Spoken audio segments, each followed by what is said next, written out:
And we are live. Welcome back to Takes by Fans. We got a great show for you today. As always, we are live every single day at noon Eastern. If you want to watch live, head over to twitch.tv/takesbyfans. If you want to watch but not live, head over to our YouTube channel, Takes by Fans. We post all of our shows and clips of the show there on a daily basis. And if you just want to listen, we are on podcasting apps, Spotify, Apple Podcasts, Google Podcasts, iHeartRadio. So however you want to watch or listen, we've got you covered multiple ways.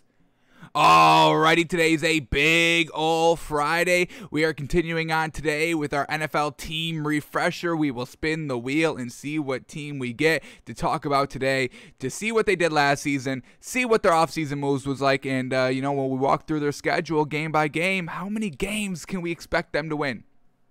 So we've done the Broncos, we've done the Saints, and we have done the Washington football team so far. So 3 out of the 32 teams down, and we got 41 days left to the NFL season to do the rest of them. So we are right on schedule, absolutely perfection.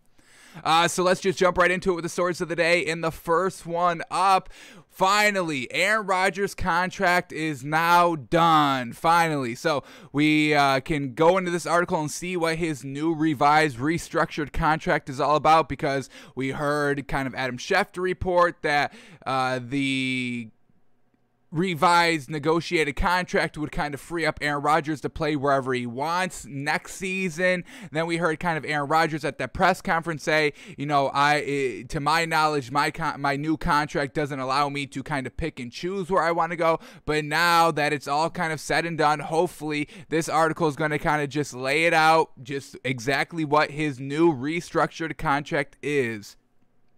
So Aaron Rodgers now under contract in Green Bay for just next 2 years as revised deal, part of 2021 salary converted to signing bonus. So let's see in this article, and hopefully we can fully understand what is Aaron Rodgers' new contract looking like. Is it going to be favorable for him to be out next season? Is it going to try to give the Packers a chance to re-sign him at the end of next year, whatever it is?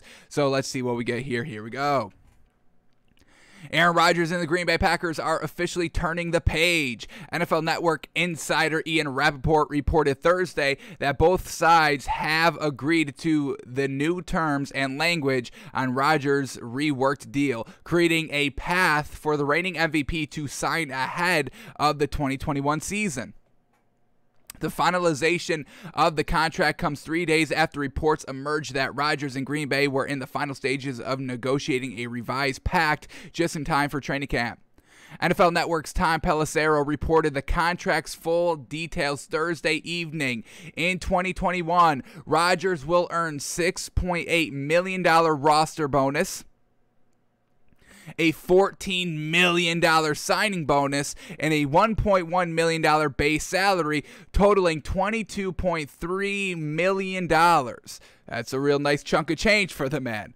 Alrighty, in 2022, he'll earn a $26 million salary and a $500,000 workout bonus for a grand total of $26.9 million. The signing and March roster bonuses both will be paid out over the 2021 season, so he's going to get a nice kind of chunk of change this year. Pelissero added that Green Bay will save roughly $10 million in 2021 cap space. That's fantastic. Getting more weapons for Aaron Rodgers, getting that defense kind of buckled up, buttoned up a little bit as well. And we know that they just signed, Aaron Rodgers' best friend the other day, and, they used some of that money, I'm assuming. So love seeing Aaron Rodgers kind of, get, just Green Bay in general, just get all this more money in cap space so they can go and get those, last kind of, remaining pieces to really just bulk up the rest of the roster. So solid work there. The new contract, which includes same total compensation he would have received each year under his old deal, will void on the 7th day prior to the 2023 league year. The franchise tag window closes 1 day before that, meaning Rodgers is untaggable after 2022. If he plays out the next 2 years, he'd become a true free agent. Alrighty, so Now we're kind of getting, now Aaron Rodgers can't be franchise tagged, and then he should be able to go wherever he wants, a true free agent after 2022. So he's got to play this year, and then he would have to play next year for him to be a true free agent. With his still mending relationship with the organization seemingly in a good space, Rodgers enters his age 38 season in a unique position. He expressed during a candid and lengthy Wednesday media session, truly that he has a desire to stay in Green Bay moving forward, but also noted that his contract will not grant him the right to decide where he'll suit up in 2022. So he is probably, well, we know he's definitely going to be playing this season, and now it's starting to seem like he's going to also be playing next season as well, 2021 and 22. So now we're kind of looking ahead that Aaron Rodgers is going to be not a Green Bay Packer in 2023, but also he's going to be 40 at that time. How much kind of flexibility does he have to kind of move on? We get Big Ben retiring at 39, we get, or 40 after the season. Or, you know, where we get Tom Brady, where he's like 44, 45, and was able to kind of move on to a new team. But remember, a team passed on him. That's where we get the Tom Brady motherfucker quote. You're going to keep that motherfucker over me. So maybe Aaron Rodgers won't kind of garner that same attention that kind of Tom Brady did as well. So it could be a little tough for Aaron Rodgers to move in 2 upcoming seasons. All right, this lack of control over his future could lead to some interesting scenarios next summer if things don't remain admirable. Pelissero reported per a source familiar with the contract that if Green Bay trades Rodgers before June 1st, 2022, it'd be left with about $26.8 million in dead money on its cap. Oof, yikes. If they trade him before June 1st, 2022, it'd be left with $26.8 million in dead money on his cap. That does not seem like they want to do that. Nobody wants to have $26 million in dead cap space. That is just going to absolutely ruin the roster come next season. So now it's kind of a benefit for the Packers not to trade Aaron Rodgers next season. So it seems like Aaron Rodgers could be kind of locked in here in Green Bay for 2 more years and then have his complete freedom after that point. All right, let's keep going here. In the event that Aaron Rodgers decided to retire prior to the 2022 season, which he mentioned this week he contemplated doing this offseason, only the $11.5 million in remaining proration from his original $57.5 million signing bonus back in 2018 is subject to forfeiture, and Green Bay would have to choose to collect it. Essentially, it'd be easier financially for Green Bay if he walks away than compared to if he had decided to do so this year. Considering all that's happened and continues to happen around them, it's possible that Team Brass could find themselves in another heated situation with Rodgers in 6 months, depending on how this season plays out. In the meantime, Green Bay has extended its window to keep finding ways to make the future Hall of Famer happy while maintaining its Super Bowl contender status with him at the helm. The acquisition of Randall Cobb on top of his new deal were steps in the right direction. Now it's going to be Rodgers, Coach Matt LaFleur, and the Packers to deliver the goods in 2021. Alrighty, so now that we know the complete information here on his new, revised, renegotiated contract. I mean, this is kind of what Aaron Rodgers has wanted. He didn't want to be locked in to this kind of Packers team. I believe it was like for 3 more years. So they truly just kind of cut off that 2023 year. Everything kind of gets shortened between 2021 and 2022. He has true freedom after the 2022 season, and he's still under contract during the 2022 season. So it would be the Packers once again having to trade Aaron Rodgers, and we just kind of heard this offseason. Aaron Rodgers wanted the trade, which we all know, and the Packers were like, yeah, we're not going to do that. So we could be getting the kind of same scenario next season as well. So we'll see. Kind of the Packers have 2 years to try and make it up to Aaron Rodgers and show, hey, just spend you're going to be 40 in 2022, 2023. let's spend your last 3 years here. Let's get it done here. Let's do something here. Let's have you retire a Packer. We'll see. We haven't really seen any signs of Father Nature catching up to Aaron Rodgers, like we've kind of seen Big Ben last season. We haven't seen it with Tom Brady either, which is, amazing. We've seen it with Drew Brees. So we're going to kind of see, is Aaron Rodgers in the same category as Big Ben and Drew Brees, or is he going to kind of follow the same kind of great health path that Tom Brady has kind of, paved way here, playing till he's like 40, basically 50. I mean, he's going to play till he's 50 and play at a high level. It's going to be great. So that's where we are with Aaron Rodgers. He is locked in this season. He's pretty much locked in next season. It doesn't really help if the Packers trade him next year because they have to eat all that $26 million cap money in dead cap space. So it does kind of seem like Aaron Rodgers is locked in with the Packers this year and next year. And then we're talking about where he goes, where, then he can truly pick wherever he wants to go, being a free agent in 2023. So we'll keep an eye on that. And, kind of our original thought that Aaron Rodgers was definitely not going to be a Packer next season, that kind of seems like it's no longer the case. He is going to be a Packer this year, 100% for sure,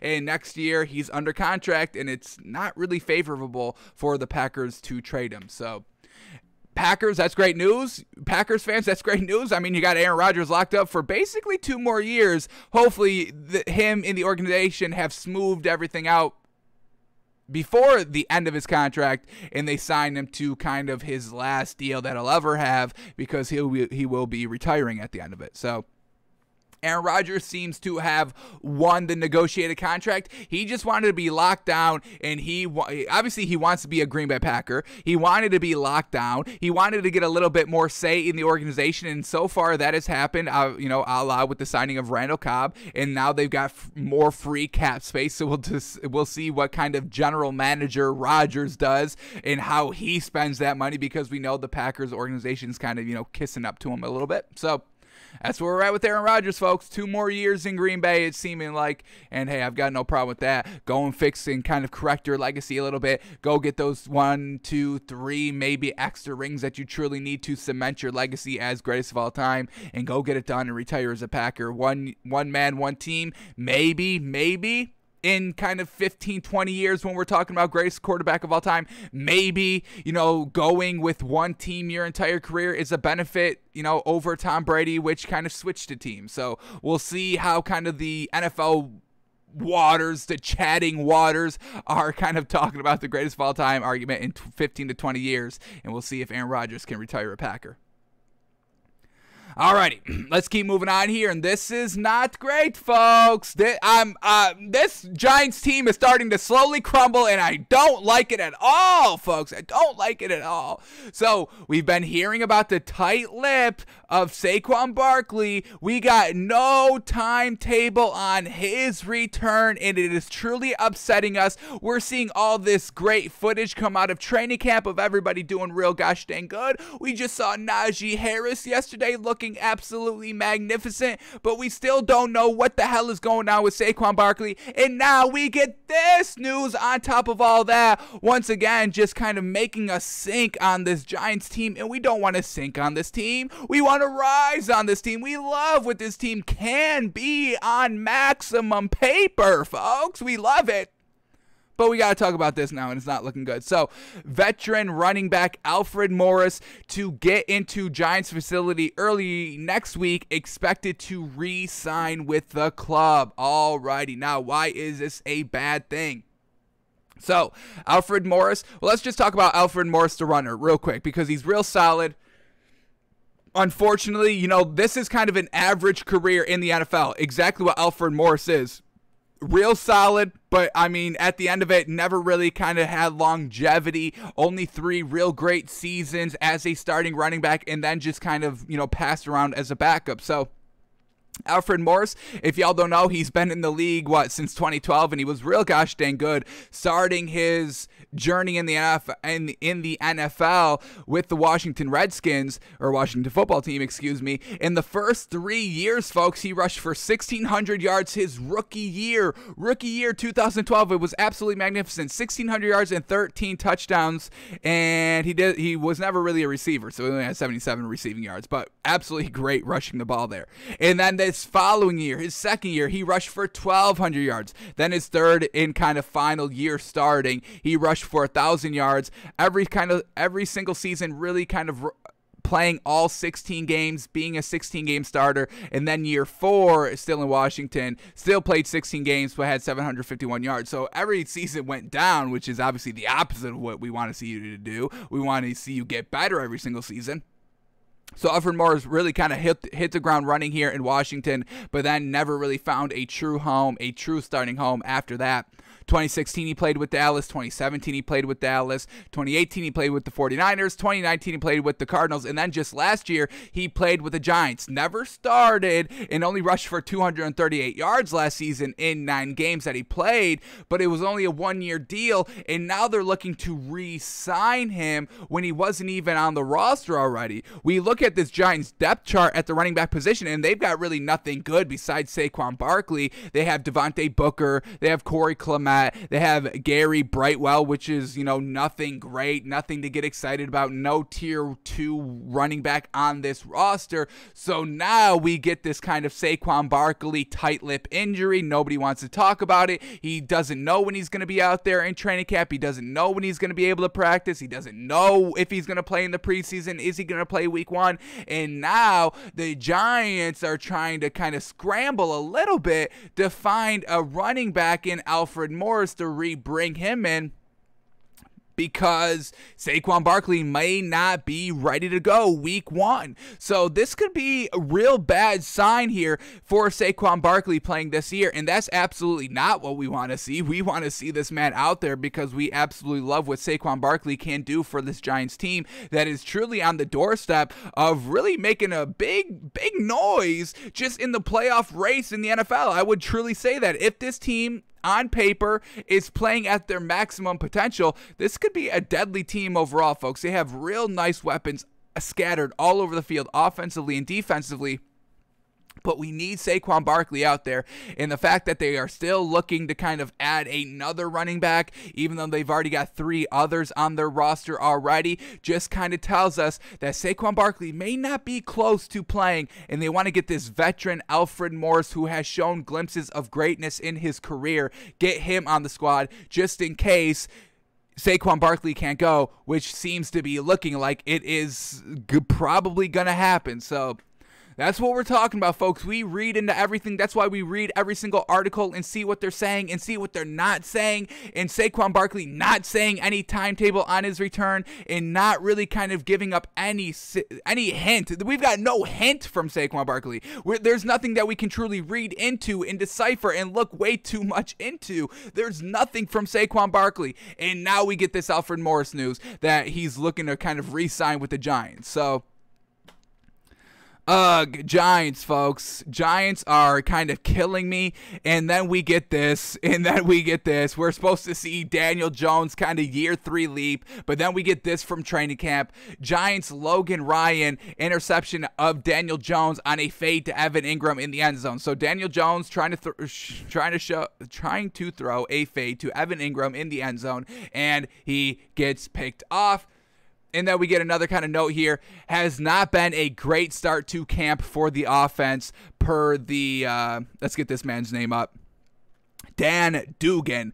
He is the Giants beat reporter on Twitter. So once again, I mean, he's going to have all the inside information, and he's saying that it has not been a great start offensively for the Giants in camp, and that's not what we want to hear because we, going into training camp, we were big on this Giants offense. We loved all their pieces. We liked Jason Garrett, the offensive coordinator, and we obviously were expecting big things from Danny J here year 3 for the Giants, but we get no Saquon Barkley, and the offense is struggling mightily out here early on in training camp. So we saw the Dallas Cowboys stock rise in our eyes, and we're starting to see this Giants stock fall right in front of our eyes as well, and we are not into that. So we're hoping and praying that this Giants team gets it on track, gets it back on course, but until Saquon Barkley's out there, this offense is going to be a little flat-footed in my opinion, and that's kind of what we're seeing in training camp already. So not great, folks. Truly not great at all. Absolutely hate it. Big question marks everywhere around the Giants. It's not where you want to be kind of at the start of training camp. Alrighty, well, since we just talked about the Giants, let's talk about this Cowboys team because this could be good as well for them. So let's see what we get here with the Cowboys. The Cowboys look to use Tony Pollard more as Ezekiel Elliott doesn't need to, quote, run the ball 25 to 30 times a game, head coach Mike McCarthy says. Alrighty. So before we go into this article, let's just quickly kind of see what we saw because Tony Pollard, if I'm remembering correctly, had a real solid season last season because Ezekiel Elliott really just couldn't get it going without Dak Prescott. So let's see both of their stats last season. And then I also want to see, because Mike McCarthy says that Ezekiel Elliott doesn't need to be running 25 to 30 times a game. Let's see how many times Ezekiel Elliott in his career has ran 25 to 30 times a game in a season, and was that a good, successful season or a bad, tragic season? So let's try to investigate some of these stats right here. But let's start with Tony Pollard to get a nice gauge on him, running back number 2 for this Dallas Cowboys team. Alrighty, here we go. Tony Pollard. 2 years with the Cowboys, going into his third this season. Last season, he only rushed for 435 yards. So he started 2 games, not as good as I thought he was. I thought he was maybe in the 600 to 700 yard mark, but still only 400, which isn't terrible. It's not great. It's not bad. Catching the ball, he's got 193 yards, so 628 yards total. Pretty much that was basically the figure I was thinking of. I thought it was all rushing yards, though. So 435 yards. He started 2 games as well. Not bad. Now let's go to Ezekiel Elliott and see what he's looking like for kind of carries per game. Alrighty. So rookie year, he averaged 21 carries a game, and he put up 1,600 yards that season. Absolutely fantastic, and he rushed for over 100 yards a game on 21 carries. Then second year, he averaged 24 carries per game and only rushed for 983 yards. And then comes year 3, where he only rushed for 20 carries a game and rushed for 1,400 yards and 95 yards a game. Fantastic. And then the last season, we get 16 carries a game for only 979 yards.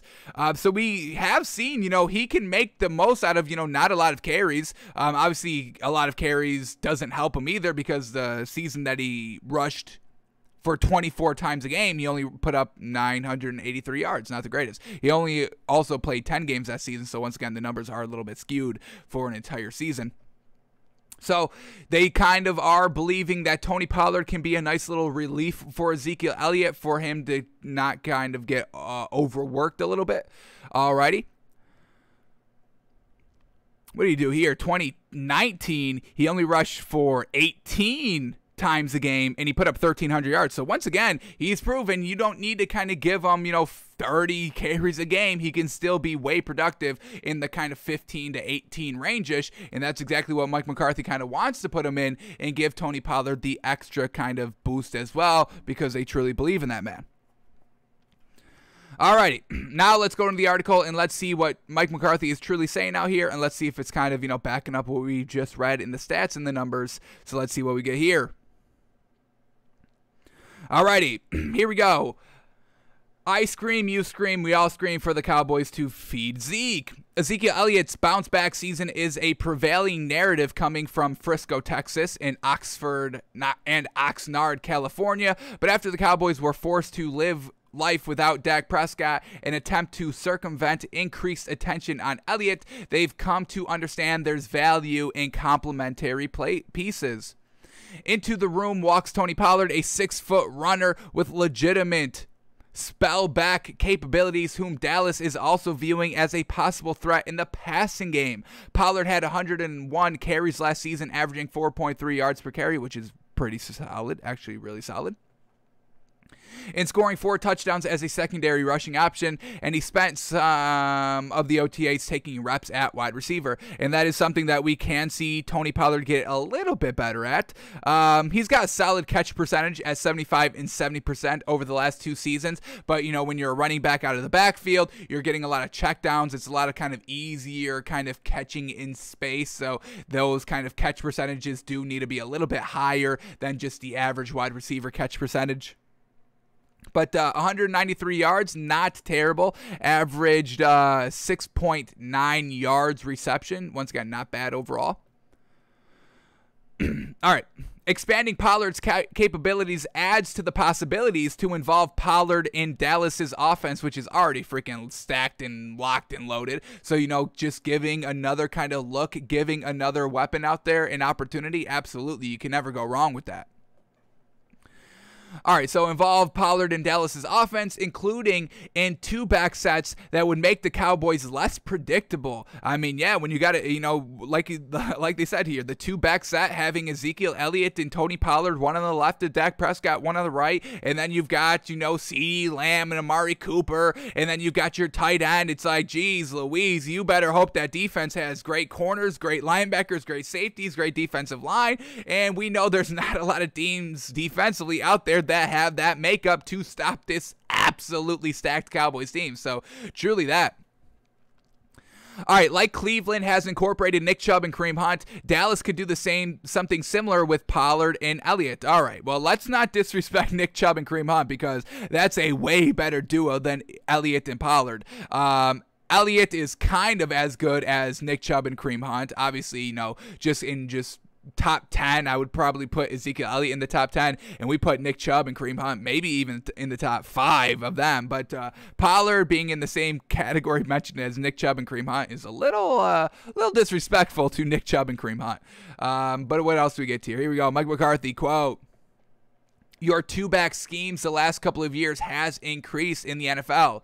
You'll see it the next couple of practices. We're going to see it on defense more than we have. Dan Quinn needs to see the 2-back set stuff." So, yeah, Dan Quinn getting a nice early look here, how to stop the 2-back set for his defense that needs to rise to the biggest of occasions this season. The Cowboys defense was very, very lackluster last season. The offense was trying to make up for that, and it just was never able to, only winning 6 games last year. So Mike McCarthy wants to see a little bit of a more 2-back set with Ezekiel Elliott and Tony Pollard, which could definitely help out the offense a little bit more.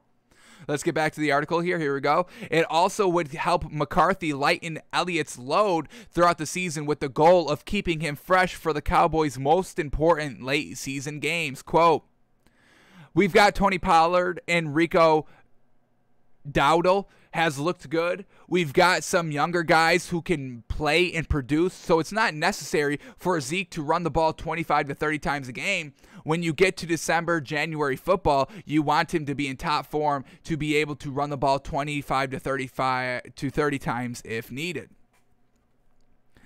All right, we get one more quote here. Let's read the lead up. "An offense that trouts out Dak Prescott, Elliott, and Pollard, along with an assortment of pass-catching options headlined by Amari Cooper and CeeDee Lamb, becomes a rather imposing one, at least on paper." And like we said, we're just talking about everything on paper. Now we're starting to kind of see that paper come to life and in training camp. We love the Giants on paper, but in person, not looking so hot. We love this absolute stacked Cowboys roster on paper, but also we have to get the production from Zeke. We have to get the coaching by McCarthy and Dan Quinn, and then we just have to get the great production from Dak Prescott, which we are pretty much, betting on that happens big time this season. So we do like it on paper, and now we're starting to see it. And what we've seen so far from the Cowboys has kind of agreed of what we just saw on paper, and then when we compare that to the Giants, what we're seeing out there, not really lining up what we needed to see on paper, so not great here.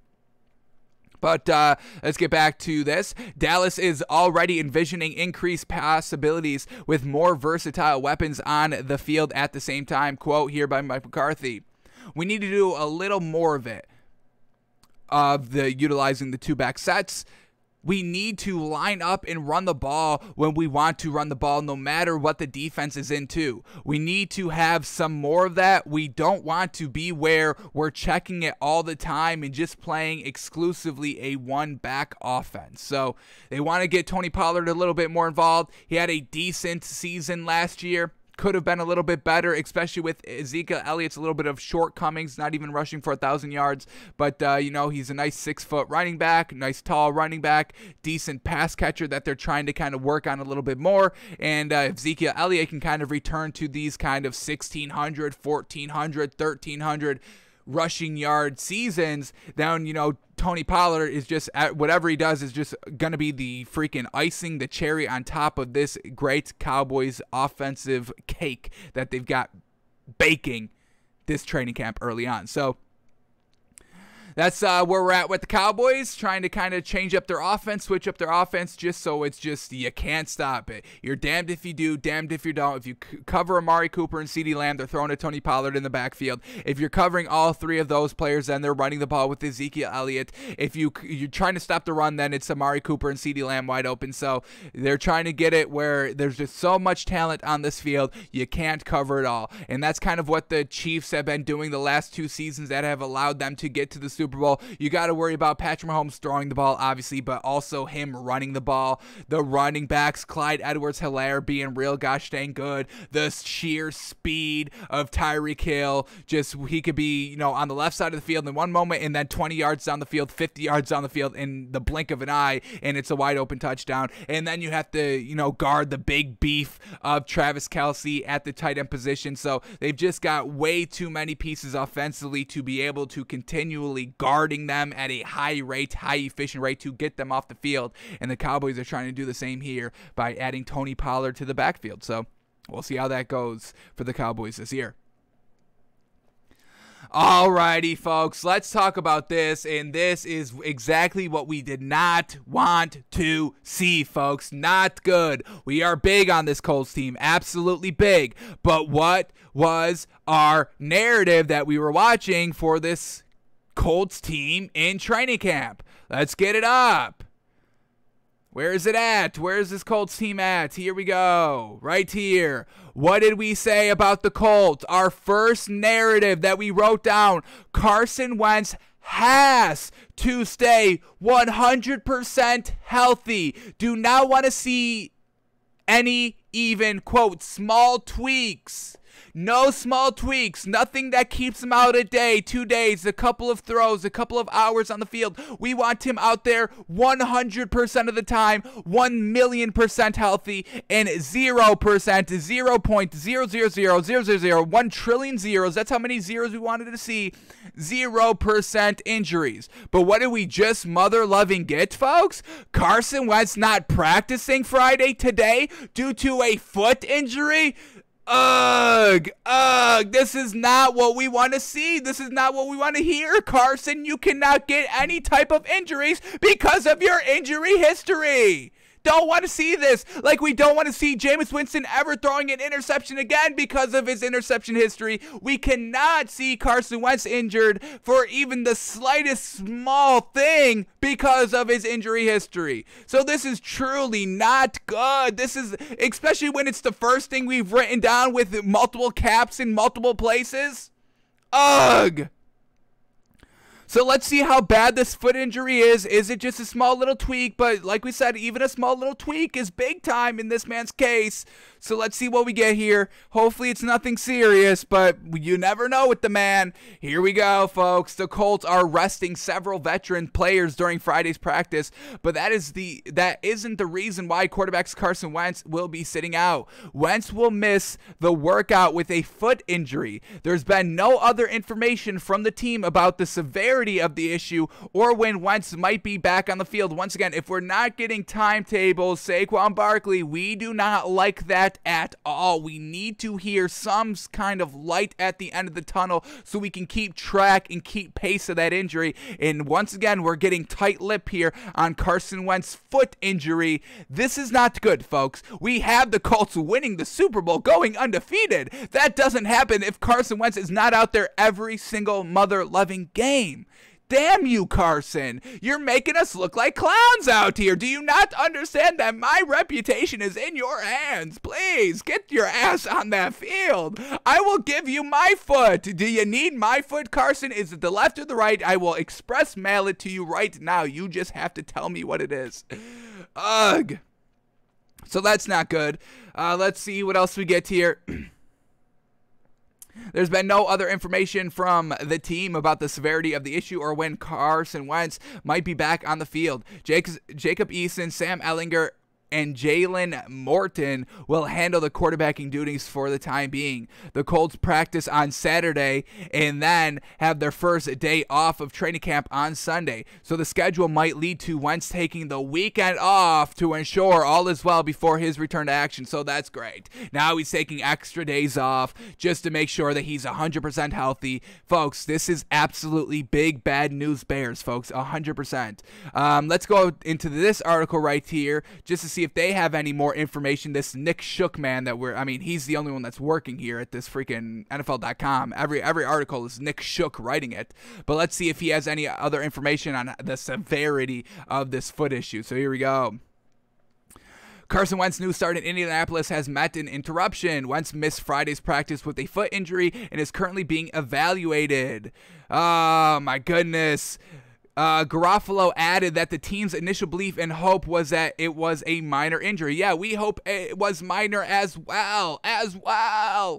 So we get no other information, but this could just be very, very bad. This could be nothing, but even nothing is something when it comes to Carson Wentz's injuries, because obviously we all know that that is his main downfall, his injuries. This is why not a lot of people are kind of talking about the Colts, because it's Carson Wentz. They're like, okay, why are we talking about Carson Wentz when we know he's going to be injured in the first 4 weeks of the season? And I get it. We just assumed they were all going to be left behind him, and we love this kind of new, fresh start he was on with this Colts team, but the injuries have kept up with Carson Wentz, and I'm going to try not to say this, but if come Monday, after he kind of takes Saturday off, leading up to Sunday's day off, he's back on Monday, if it's still bothering him, we may have to start backtracking on this Colts team, which I definitely do not want to do. But Carson Wentz, if he's going to force my hand, I'm not buying into any injuries, folks. I'm not playing with the injuries. I'm not playing with the injuries. That's all there is to it, folks. We wrote it down that we're not playing with the injuries. I didn't write this down word for word like this. Do not see any even small tweaks. I didn't write that word for word for no reason. I'm not buying into any injuries. You get one small injury, I'm done. And this is looking like the injury that's going to make us done. Ugh. Carson, stay healthy. Jeez Louise. Hate it. I hate this. I hate that I had to just read that. Hate that I saw it. Hate that this is actually happening still. Hopefully it's no big deal, but you never know. Alrighty, let's move on. Here we go. Albert Breer back with his top 5 from the Packers. Here we go. Let's see what Albert Breer is saying. So here we go. Number 1, the brass here loves Elgin Jenkins. In fact, they believe he's capable of being the NFL's best offensive lineman. He's at left tackle now, while David Bakhtiari rehabs. Alrighty, so this Packers offensive line could be even getting a little bit better here. Watch out for Elgin Jenkins. And we know the running game of the Packers is absolutely fantastic. We got Aaron Jones, so the offensive line being great for the running game, and also obviously protecting Aaron Rodgers is another good bonus, obviously. So watch out for the Packers offensive line. Number 2, breakout candidate. Rashawn Gary worked his ass off this offseason. Physical ability's always been there. All right, what position does Rashawn Gary play? Let's take a quick look. Green Bay, here we go. All righty, Rashawn Gary, he is a linebacker, second on the depth chart for linebacker.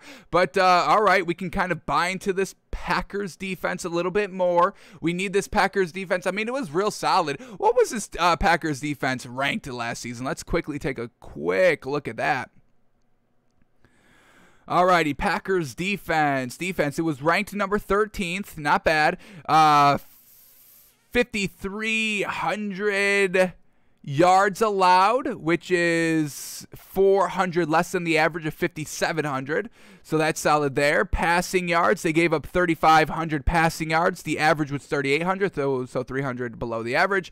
Rushing yards at 1,800. The average was 1,900. And then the points for, they gave up 369 points, and the average was 396, so about 30 points allowed less than the average. But overall, a solid kind of top 15 defense here. that we can expect to get a little bit better if, Albert Breer is being 100% truthful on this breakout candidate linebacker Rashawn Gary. Solid. Alrighty, number 3. Another name that came up a bunch was Darnell Savage. Good fit in Joe Barry's defense with his blend of athleticism and instincts is turning the corner. So, all right, Darnell Savage. He is the Packers' free safety, so once again, getting their defense up to snuff to kind of be, a top 5 elite defense in this league to make it, once again, a little bit easier on Aaron Rodgers to go get it done in the game offensively. All right, takeaway number 4. If there's an iffy position on what's a really good roster, it's probably inside linebacker Devontae Campbell. So this is a little interesting. So, that's kind of he's saying if there's an iffy position, but overall, just an overall great roster. So we'll see how Devontae Campbell works out. And then the very last takeaway here, number 5, Aaron Rodgers is still really, really good. And you get reminded that with the way the coaches here talk about him. That said, Jordan Love had a good spring. He's playing more than thinking now, which is an essential step, and he should get a lot of snaps in the preseason. Yeah, because Aaron Rodgers is going to be the starter, obviously. So, solid offensive line work here. Solid kind of defensive game that they got some solid depth in. So we'll see if this Packers defense can kind of, be a little bit better than it was last season, even though it did force 3 turnovers on Tom Brady in the NFC Championship game, and Aaron Rodgers still couldn't win the game, but that is besides the point. And we'll see if the defense can kind of carry the load a little bit more than Aaron Rodgers has to, just to make it a little bit easy on Aaron Rodgers so he's not the one, doing it all like he thinks he is out there. Alrighty, let's keep moving on, and we get this nice little quote here, and I'm absolutely loving this. Now, is this a dig on Chan Gailey? Yeah, absolutely 100%, and I've got no problem with people digging on that man because I don't understand why that man was even in the league, but he was, so I didn't do that. Y'all did that. But here we go. Quote from Tua. I'm very excited about what we have in the playbook. I think a lot of the plays that we have in the playbook fit the skills of the guys that we have, and they got some real great sheer speed on this team. So getting the ball out of Tua's hand quickly into the playmakers of this team, and that's in the playbook. That's exactly what we're talking about. We kind of saw the differences in play calling from Chan Gailey between Tua and Ryan Fitzpatrick last season, where Ryan Fitzpatrick was kind of airing out the ball and Chan Gailey was just calling for checkdowns on kind of Tua's plays, everything kind of short, dink and dunk. And we know Tua's got great accuracy, and we know he's got a big arm. So let's open up the playbook a little bit more. Let's utilize all this great speed. We just drafted Jalen Waddle with our first pick. I mean, that's some sheer elite speed that we need to get into open space. And if that's what the playbook is going to reflect, that's exactly what we're big on with this Dolphins team. So they have kind of offensive coordinators. There's 2 offensive coordinators kind of splitting duties. We'll see if that works out. If Brian Flores is making a good call there, we'll, only time will tell on that. But, if this playbook is a lot better for Tua than what Chan Gailey was calling, watch out for this Dolphins team because Tua, I'm believing in him. He's the man. He's got great accuracy. I don't understand where all the kind of hate is coming from the national media. He showed us some great things last season, and I don't understand why everyone's kind of clowning a rookie. When do we do that? When was the last time we've clowned a rookie that's kind of not a number 1 overall pick? I don't think we've ever done that. Even Josh Rosen, everybody wanted to believe in. Nobody really even wanted to call Josh Rosen trash, but people are throwing the word trash around with Tua all loosey-goosey. So Tua's going to make y'all pay on that one. I've got no not faith in this man. There's only kind of big upside that we see from this man. He seems to be a little bit of a better leader. He seemed to be beefing up this offseason as well, getting into kind of prime shape. So the arm is there, the accuracy is there, and now it's looking like the playbook is there, which is the only thing that hindered Tua last season was that absolutely garbage play calling by, the biggest boomer that there is, Chan Gailey. So watch out for the Dolphins this season, folks. Truly, truly, truly, truly.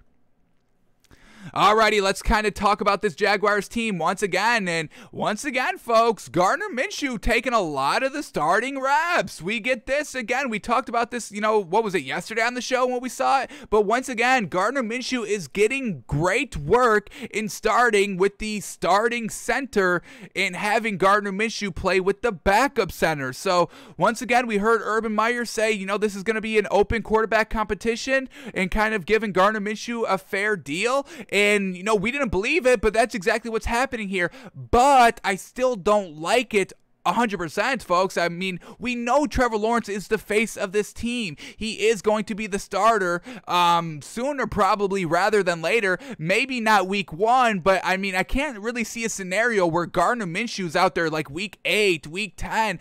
We all know that Trevor Lawrence is going to be the starter at some point, and I think kind of Urban Meyer trying to kind of get Gardner Minshew these reps at the starting position, I think it's a little bit of a waste of time because we know Trevor Lawrence is going to be the eventual starter this year. I can't see a scenario where Trevor Lawrence does not play at all this season, at all. I don't see that happening. So I know we all understand that Gardner Minshew wants to be a starter in this league, and he was kind of, requesting a trade kind of already when they saw Trevor Lawrence get taken. But, Urban Meyer, I was going to say John Mayer, Meyer, kind of calmed those fires from Gardner Minshew by saying, hey, this is an open quarterback competition. We do not have a solidified starter just quite yet. Yes, we took Trevor Lawrence first overall, but we are still, in a win now mode. And we want to win, and if Gardner Minshew's up to snuff of winning, we're going to have him out there, and if Trevor Lawrence is just not quite there yet, then we're not going to start him. So I just think it doesn't make any sense for Trevor Lawrence not to be taking all these starting reps. I like Gardner Minshew, and I would like to see this man get a fair shake at a starting position somewhere, but we know he's got no longevity left with this Jags team. If he starts week 1, he probably won't be the starter come week 6. So I think you're kind of hurting Trevor Lawrence's development a little bit. I still understand that it's still real early in this training camp. We're talking about like day 3, day 2 for some of these teams. So I get all that, but once again, reps are everything, folks. We hear it all the time. It's reps with the ones, getting in that work. Now, you start Trevor Lawrence. Let's just say Trevor Lawrence starts to look real good week 3 of training camp, and then you give him all those reps, but now you're 2 weeks of reps behind of what everybody else has been doing, and I think you're just hurting Trevor Lawrence overall. So I'm not loving the fact, and especially is Urban Meyer just kind of trying to keep up appearances to keep Gardner Minshew happy? Does Gardner Minshew truly 1,000% have a true shot at being the starter this entire season? Because if that's the case, then yes, this is exactly what you should be doing. But I don't see that happening, folks. Do y'all see Trevor Lawrence not playing this season? So I think Urban Meyer's just doing this team a little bit of a disservice, and we've kind of got a little quick insight on what Urban Meyer's kind of just thinking is as a head coach, bringing in Tim Tebow, but distancing himself from that situation, folks. I mean, I know I say it a lot, but that really just kind of left a bad taste in my mouth. Urban Meyer not truly standing behind, because we know we can kind of infer 100% that Urban Meyer was the only reason why Tim Tebow got a workout for this team, because they have history. But remember what we heard early in the offseason when kind of the signing initially happened. Urban Meyer was like, yeah, he called me, but then I never had anything to do with it after that. It was the coaches. So he's distancing himself from this Tebow narrative, which I don't understand why he's doing that. I don't think it makes really any sense for him to do that. We can all see through the, charade that he's putting on. It's like, so these random coaches looked at Tim Tebow. I mean, you were the driving force behind that. We have to really understand that. And then now we're getting this. He's trying to keep up appearances by having Gardner Minshew take a lot of the bulk of the starting reps. So I don't know if Urban Meyer is this good coach, folks. I don't think we can buy into Urban Meyer. Everything that he's been doing is just like, what's the real point of it? Because Urban Meyer doesn't seem to kind of want to take accountability for any of this, and he's distancing himself from all these kind of decisions, and it's just real weird. Like, what is his end game overall by having all this done without taking accountability for if it pays off or not? So I don't understand what Urban Meyer is trying to play here. I don't know if he's trying to, outthink everybody out here to make him kind of seem like he's this genius mastermind of motivation and signing and talent acquisition and just kind of scouting in general. I don't know what his end game is, folks. So I'm not loving that. Gardner Minshew and Trevor Lawrence are truly kind of splitting reps in training camp, but it is early, so maybe we can give them the benefit of the doubt. And then we get this right here from today's training camp. First red zone 7-on-7 drills of camp results. Gardner Minshew, he went 5 of 10, so 15 overall throws. He had 4 touchdowns, but there was also 4 drops by receivers. So 5 of 10, you add those 4 drops, that's 9 of 10, that's 90%. We absolutely love that. Great completion percentage in the red zone by Gardner Minshew. Then we have Trevor Lawrence going 4 of 6 for 4 touchdowns. I added those together. So Gardner Minshew, 10 reps. We had Trevor Lawrence with 6 reps, and then C.J. Beathard, 3 of 4 for 3 touchdowns, him getting 4 reps. So once again, Gardner Minshew getting the majority of the reps. But we know he's not going to be, he may be the week 1 starter. He may be the week 2, the week 3, the week 4, maybe the week 5. But I don't see him being this full season starter. So just real interesting. We'll see what the overall kind of game plan is for this Jaguars team, but I just don't like Urban Meyer and what he's doing here. I just don't think it's the right thing to do, but maybe he proves us wrong. Only time will tell. Alrighty, let's keep going here with some more notes from training camp, and this is absolutely fantastic. This is what we love to hear. Emmanuel Sanders, the new addition of this Bills wide receiver core, which we absolutely love. We are big fans on Emmanuel Sanders. We believe he can get it done. He's a great number 2, and now he's on this Bills team with Stephon Diggs, who's the true number 1. So Emmanuel Sanders should just really go explode this year, honestly. He should have a real great season. But Emmanuel Sanders on Josh Allen says, quote, Josh made a throw today that I haven't seen. A post ball to Cole Beasley that was crazy. My mouth dropped, and I've been in the league for 12 years. Now, this is huge, folks. This is big. We're trying to kind of gauge, is Josh Allen going to be what we saw year 3, or was this just an outlier season? But we get Emmanuel Sanders praising this man.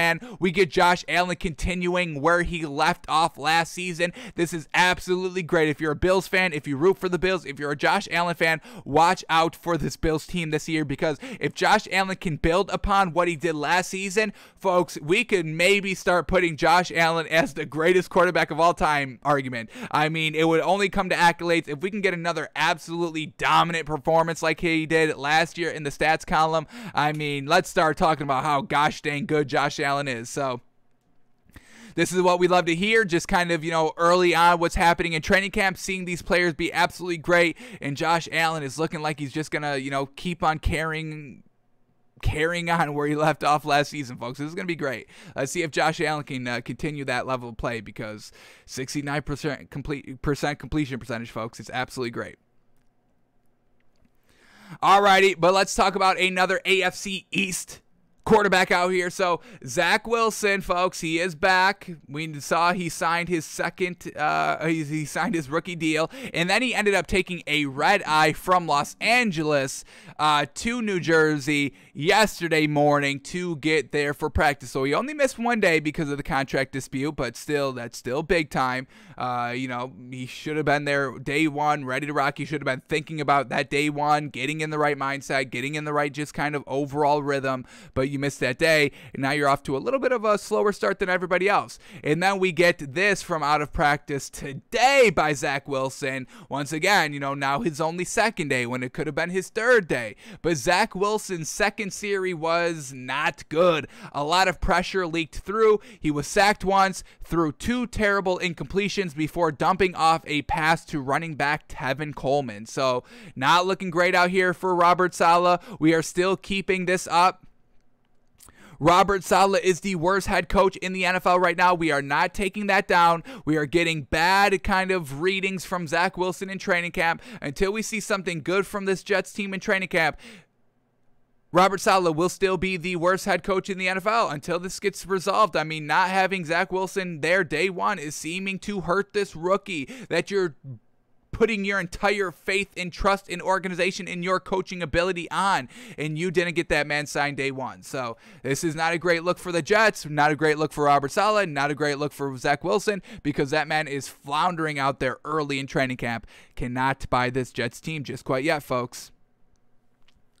All right, let's talk about a quarterback that we can buy into. Jalen Hurts, folks. This is what we get. Jalen Hurts was better on day 2 than he was on day 1. He's been better on day 3 than he was on day 2. So this is kind of what we are kind of tracking, stacking good days on top of good days on top of good days. And we just had Jalen Hurts stack good days on top of good days on top of good days for the first 3 days of training camp. Absolutely love hearing that. So once again, we can buy into this Eagles team a little bit more, because we believe that what we've been seeing so far is Jalen Hurts is kind of the real deal going into his second year, having an all right kind of first couple of games year one.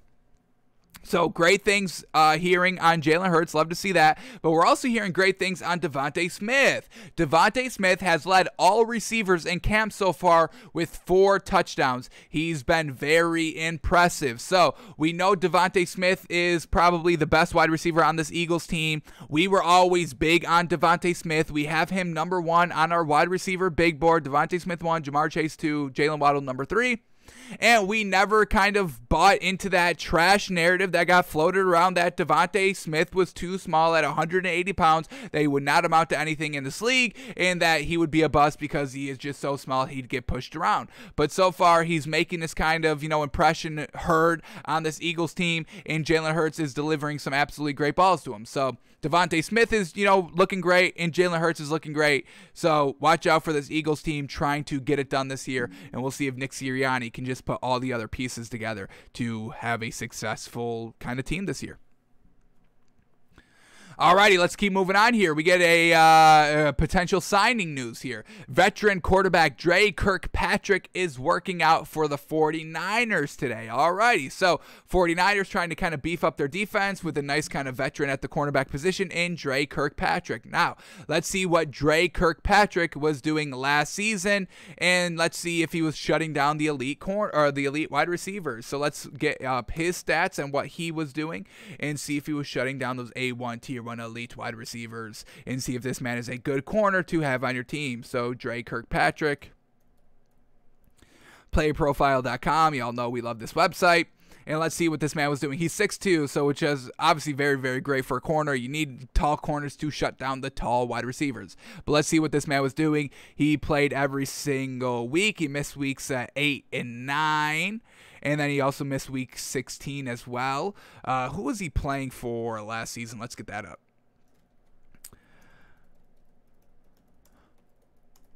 All right, here we go. He ended up playing for the Cardinals last season. Played for the Bengals his entire career, 2012 through 2019, and then the Cardinals last season on a 1-year deal. And now he's a free agent looking to get back in the league on a team. So here we go. Against Kendrick Bourne last season, 3 of 4 for 23 yards. Great lockup there. Against Kenny Galladay of the Lions, 3 of 3 for 41 yards. Not the worst, all right. DJ Moore, 3 of 3 for 43 yards. Once again, you allowed 100% catch percentage, but only 43 yards. It's not terrible overall.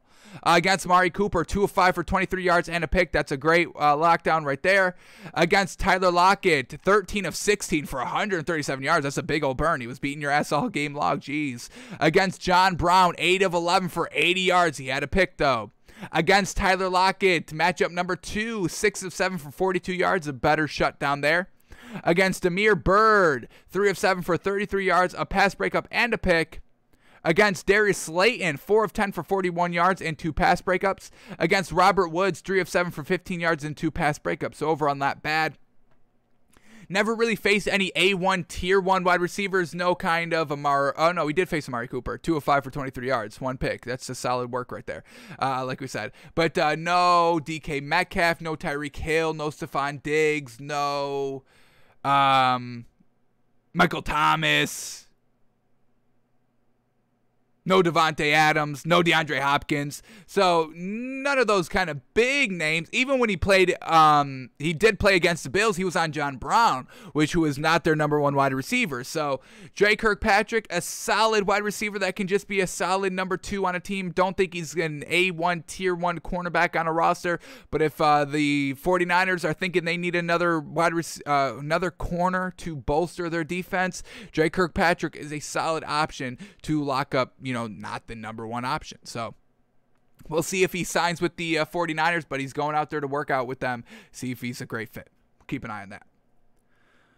Alrighty, the top 10 quarterbacks in Madden have been revealed by their ranking, and we also still have our list of how we gauged quarterback talent. I think last month we ended up doing that. So let's take what the top 10 quarterbacks in Madden are. Let's take our kind of top 10 quarterback ranking, and let's just see, are we overvaluing? Is Madden overvaluing? Are we undervaluing? And are we just not valuing correctly out here?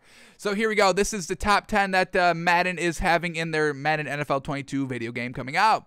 They got Patrick Mahomes, a 99 overall at quarterback number 1. They got Tom Brady number 2 at 97 overall. They got Aaron Rodgers number 3 at 96. They got Russell Wilson number 4 at 94. They got Lamar Jackson number 5 at 91. Deshaun Watson number 6 at 90. Josh Allen number 7 at 88. Dak Prescott number 8 at 87. Ryan Tannehill at number 9 at 87. Jeez Louise, that's questionable. And then Matt Ryan at number 10 at 85. A little questionable as well.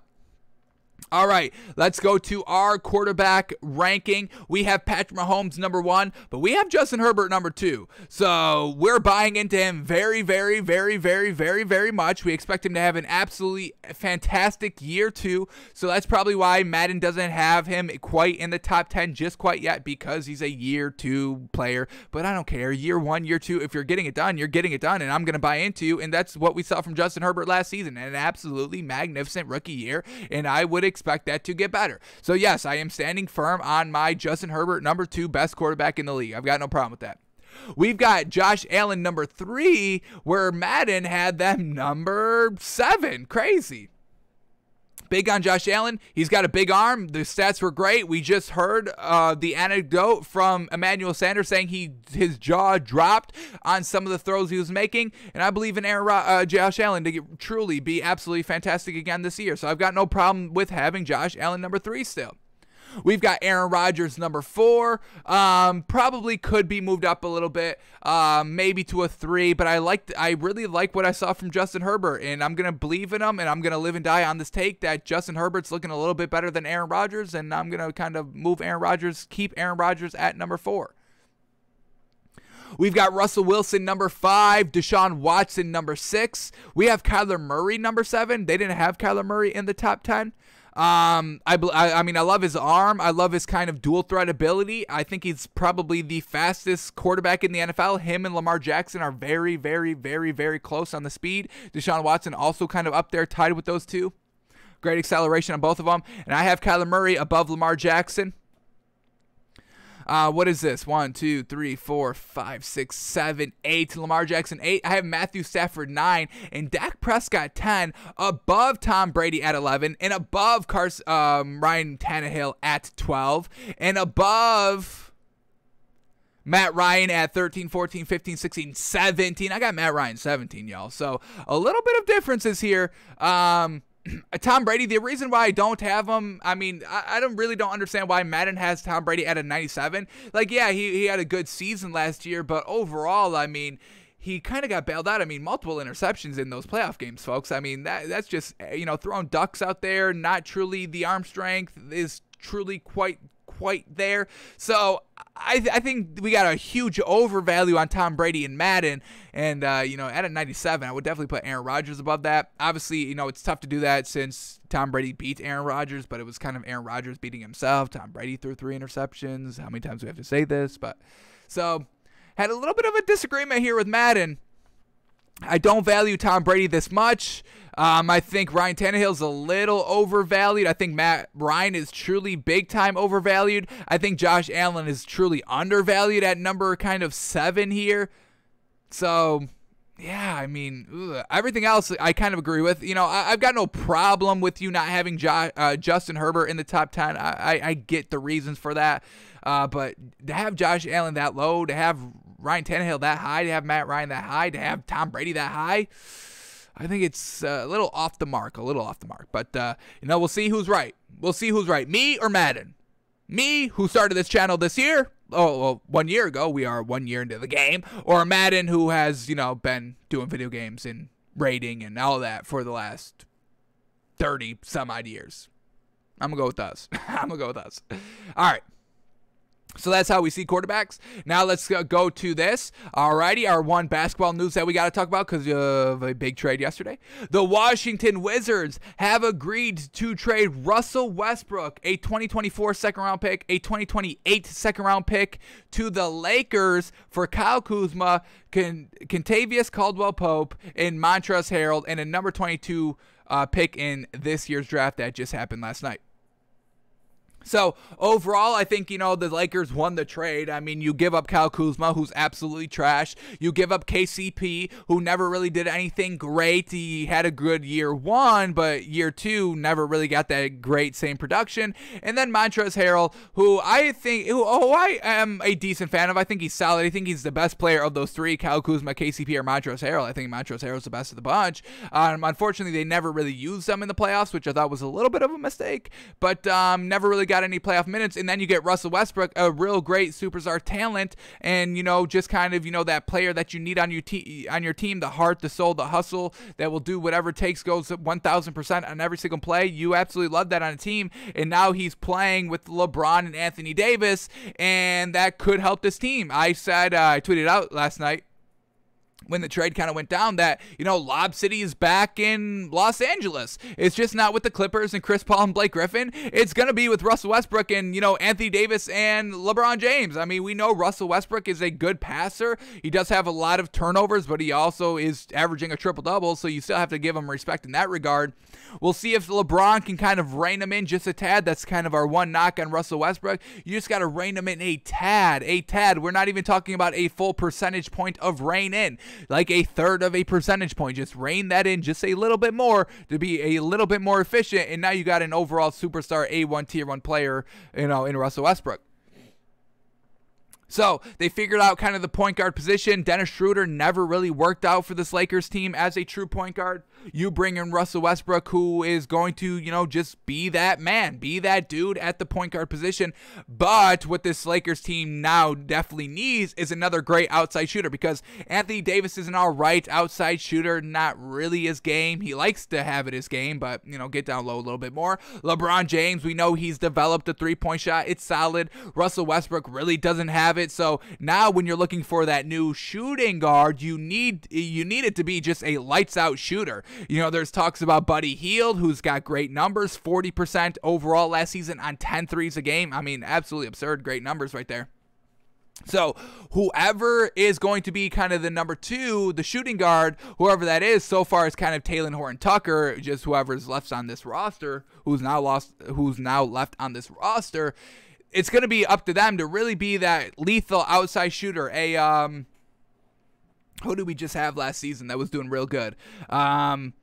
Tobias Harris, Joe Harris, Tobias Harris, the Harris brothers, the Bogdanoviches. They're going to kind of have to be shooting at that kind of real solid pace throughout the entire season if this Lakers team wants to have a chance, because we know LeBron can get it done down low. We know AD can get it done down low. We know Russell Westbrook can facilitate the floor and have the best, pass the ball to the best kind of option shooting the ball, but we need a lights out shooter at the 2. So whoever that is, Lakers, you better think long and hard. LeBron, you better kind of think long and hard on your GM mode. You got Russell Westbrook, who I think is a solid fit here, but now we need an outside shooter that is lights out shooting for the entire year, and we'll see what the Lakers choose to have, and let's see how this roster rocks with full healthy LeBron, full healthy AD, full healthy Russell Westbrook. We'll see if they can go get it done. Alrighty, let's go to this. And these are 2 stories I didn't want to talk about, but I saw them a lot, and I do have to talk about them. So let's talk about them. We got 2 stories here. The first one, it's tebow news. Didn't want to give this man any clout on our show, But I got to call out something good, and I didn't want to see this, but I did see it. So let's talk about it. Here we go. We get this play from training camp yesterday of Tim Tebow catching the ball. Here he is. He's lined up on the left side of the line right here. He's going to sprint all the way from the left side. He's got a little bit of a block and release. Let's watch the block and release. He kind of jabs the linebacker right there at the line of scrimmage. Alrighty. Not bad. He releases. He's got a free release over the middle of the field. He's wide open. He's wide open. Catches the ball there. I'm not sure if that's Gardner Minshew or Trevor Lawrence. I think it's Gardner Minshew, but don't quote me on that. So he catches the ball there. It's wide open, so it's not an impressive catch. But the most impressive thing here that I saw was at the end of this, and I didn't want to see this, but I did see it. Watch this man run after the catch. He's got some solid yards open right here. He's about 5 yards open when he catches the ball.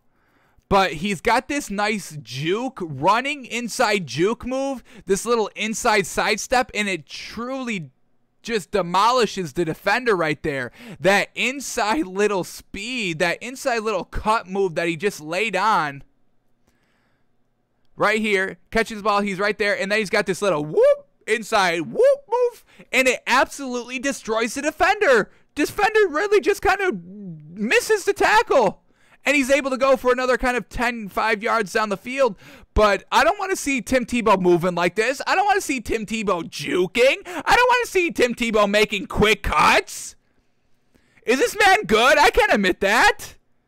I can't admit that this man is going to be a good tight end, folks.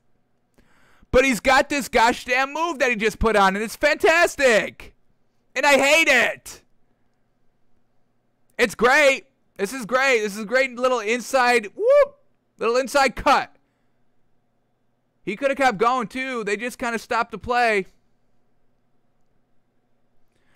I know it's not full contact because they don't have any pads on, but that little whoop, that was looking good. Looking good, looking quick, looking explosive. So I don't know what the fuck is going on. Tim Tebow's on the field looking good. Looking good, not great, not any more than good. I shouldn't even say good. What's worse than good but not bad? All right. He's looking all right so far. Damn it. He's looking all right. Tim Tebow's looking all right. How unfortunate. And then the other story I didn't want to talk about because I didn't want to harp on this guy any more than I wanted to, than we've already have. But Dan Campbell, once again, the head coach of a team right now for the Lions. The team is doing up downs in training camp, and Dan Campbell, doing it with them. All right, you should be evaluating. You shouldn't, he's not even looking at any of these players doing their up downs, doing their conditioning. You got number 67 dogging it in the back.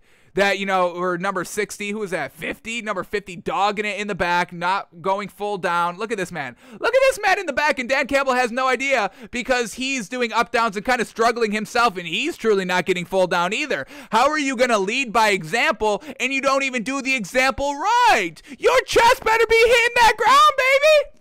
This man's knees are hitting the ground. His thighs are hitting the ground, and he's getting up. If you don't touch the chest with your ground, or touch the ground with your chest, you're doing it wrong. Get all the way down. But even Dan Campbell, who's trying to lead by example, is dogging it. And you're missing the other players that are dogging it to make it a full evaluation because, Dan Campbell, you are in control of the cuts, and you're just missing this man dogging it in like the third row, thinking he's not being seen. I see you. Look at that absolute dog. This is trash. Look at this man. Down to his knees, barely going down, and he's going, look at, he does it twice in a row. And then he looks up. This man looks up at Dan Campbell, be like, all right, this man doesn't see me. Right here, look at that look. Oh, he doesn't see me. Oh, he's getting up. All right, I got to go down again. Look at this man. Number 50, you have to cut this man, Dan Campbell. I don't care who he is. You cut that man. But you wouldn't see that because you're dogging it as well. Look at this man. Look at this man. Head down, not seeing anything, not even doing it correctly, doing it full effortly. And then look at this man winded after. Look at this man winded after. Winded. Doesn't even know what the fuck is going on, trying to catch his breath, trying to make sure he doesn't pass out here. And is this motivation? Was this like, oh, the team buys into it? No. The team instantly gets up. Nobody's like, oh, yeah, coach, that was dope. You just did that with us. Oh, my God, look at this, man. One of the guys. Oh, yeah, you know, this is a true player's coach. Nobody gives a fuck about Dan Campbell doing up-downs. This doesn't win the locker room. So once again, I don't want to shit on Dan Campbell, but folks, what are we talking about here, dude? What is this man doing out here?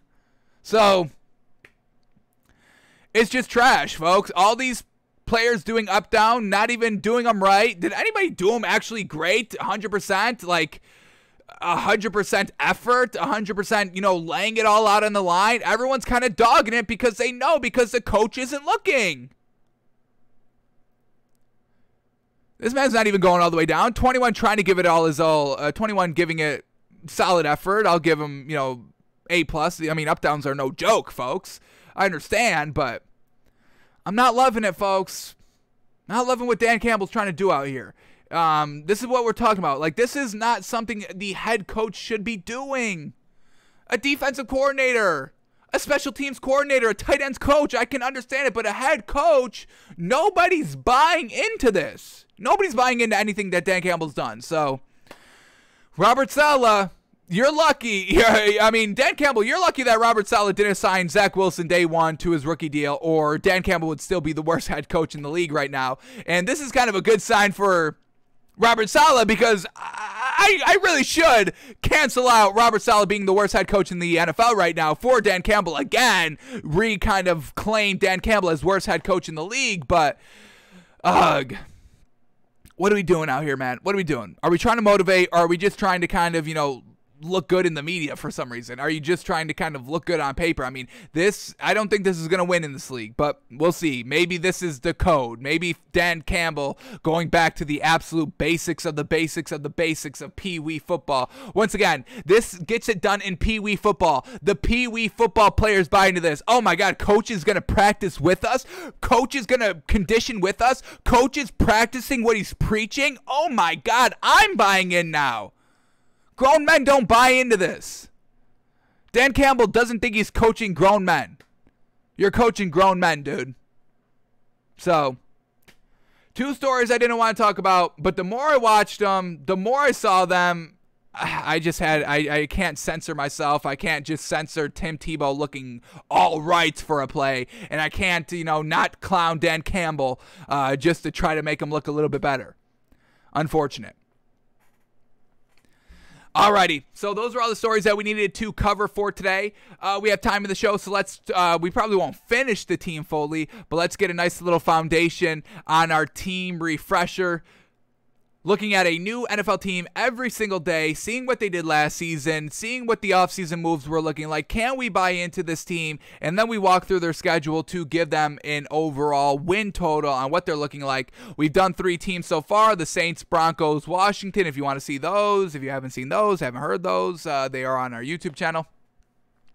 So we got the Saints going 6-11, the Broncos going 10-7 or 11-6, and then we said Washington going 9-7, but their ceiling is truly 13-4 because they truly have some good winnable games on their schedule.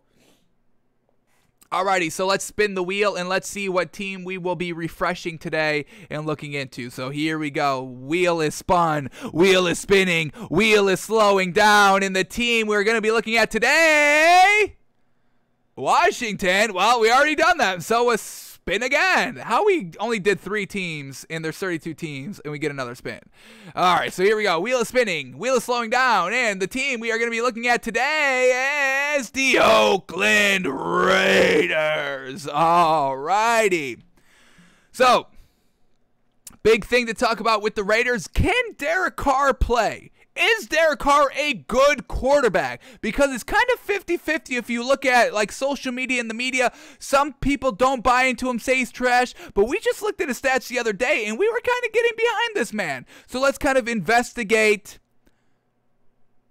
Derek Carr quickly here. And let's kind of take a look at what this man was doing last season and see if we can buy into him. So that's probably what we're going to do at part 1 today, just focusing on Derek Carr. We have to get down to the nitty-gritty. Can we believe in Derek Carr? Because if we can, then we can start buying this team a little bit more. But if we can't even buy Derek Carr, then how are we going to buy the offensive weapons if we can't buy into the quarterback that's delivering them the ball? So let's look at Derek Carr's career stats, and then we'll start to watch some kind of tape and highlights on this man from last season. Alrighty, Derek Carr going into his, what do we got? 1, 2, 3, 4, 5, 6, 7, 8, 9. He's going into his 9th season? Jeez, man, oh man. It's crazy, like, talking about players and then just seeing that they go back this far. It's a little bit of a wake-up call sometimes. 1, 2, 3, 4, 5, 6, 7. All right, going into his 8th season this year. Alrighty, last year, let's start talking about his numbers. 67% completion percentage. Folks, this is great. 67%. This is what we're talking about. This is absolutely great. 4,100 yards. Absolutely great. 27 touchdowns, 9 interceptions. 3-to-1 touchdown and interception ratio. Folks, he's checking all the boxes that we love to see. Now, we are going to potentially have to revise some numbers. This is going to be kind of the make it or break it year, whether we have to really kind of revise our numbers. So what we kind of claim are good numbers and we'll still be claiming as good numbers this year in completion percentage, we want to see 62 to 65, but it's seeming like it's going to have to kind of get grown to kind of like 64 to like 67, but that's going to be kind of a story and a narrative to track for this year. But for our 62 to 65, he's right in there at 67. And, you know, even if we upgraded the numbers to 63 to 60 or 64 to 67, he's still there at the top of the good half of the numbers. So still great numbers there. We love to see 4,000 yards. Now with the extra game, it's going to be maybe like 4,200 yards. But once again, that's going to be something that we have to kind of track. But he had 4,100 last season. And then we love to see 2-to-1 touchdown to interception ratio. And he had 3-to-1 at 27 touchdowns, 9 interceptions.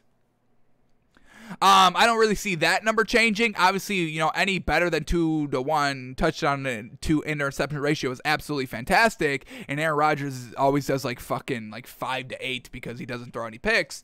But this is great. 3-to-1, not throwing double-digit interceptions last season. Absolutely fantastic. Let's take it a year further at 2019. 70% completion percentage. 70? Fantastic. What Aaron Rodgers throws? Yes, give me that. Fantastic numbers. 4,000 yards in 2019 and 21 touchdowns, 8 interceptions. Now, the touchdowns was a little light. I want to see you like 27 and above. Really want to see you in 30 passing touchdowns. And Derek Carr really doesn't do that. The most he's ever thrown in a season was 32, and that was his second year, 2015. So Derek Carr does need to score the ball a little bit more, but the accuracy and the yards are there. This is something that we can build upon, definitely. And then let's take it back one more year because this is when he started to really hit his stride. 2018, 2019, 2020.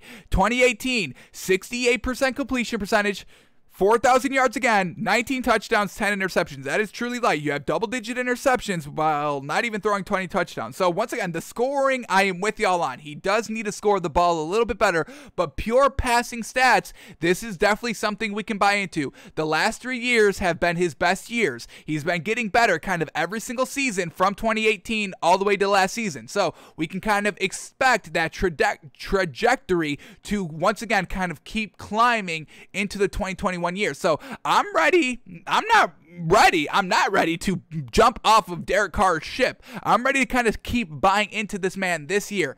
But let's kind of take everything at full picture here. Yes, his stats are great. They didn't result into wins, unfortunately. That's something that is concerning here with Derek Carr. Over the last 3 years, great stats, but not getting it done in the win column. 4-12 in 2018, 7-9 in 2019, and 8-8 in 2020. Now you can't say we have been saying he's been getting better every single year. Now that was with the addition of John Gruden, because in 2017 John Gruden wasn't there, correct?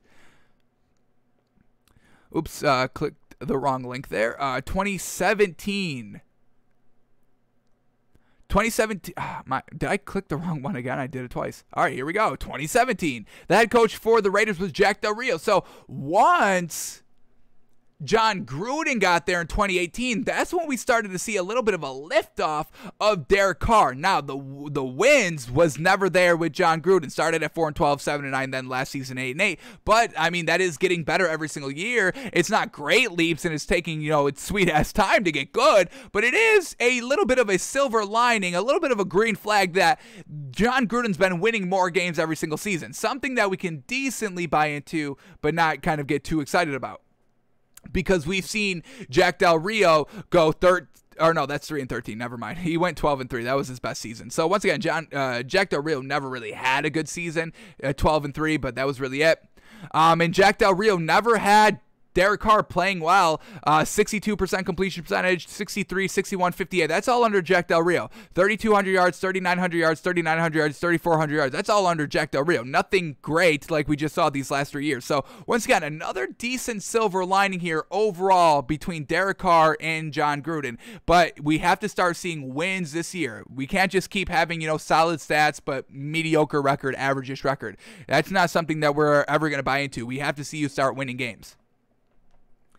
Let's quickly look at what this roster was, because this offense was, because the numbers passing wise were great last season. Let's see where they ranked offensively compared to the rest of the league, and then we'll start watching some Derek Carr highlights to see, is the play on the field matching the stats that we've been seeing the last 3 years. But first, let's see what the offense was looking like. Where was this Raiders offense ranked? So here we go. They had the 10th best ranked offense according to Pro Football Reference. They put up 6,000 yards, and the average was 5,700, so 400 yards more than the average. That's pretty gosh dang good. Passing-wise, they put up 4,200 yards passing. The average is 3,800, so 400 more than the average. That's fantastic.